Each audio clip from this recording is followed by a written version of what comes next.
that was when I actually started behaving differently than I had before.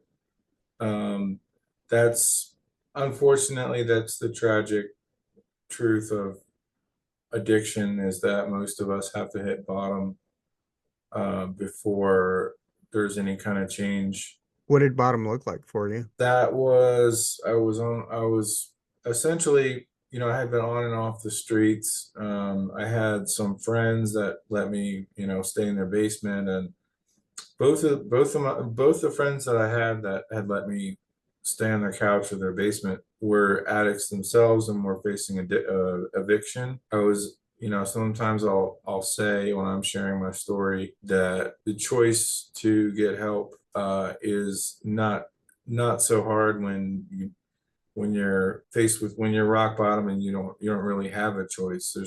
There is no choice, like, because in my case, I was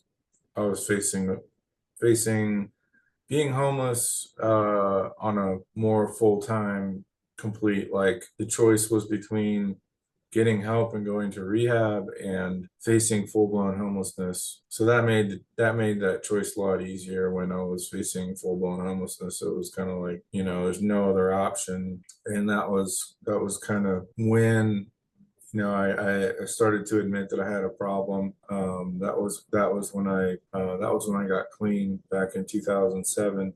So yeah, it was just being at the point of having my brother and my mom drive up from Baltimore to York, Pennsylvania, and picking me up and taking me to rehab, because it was between that and being homeless.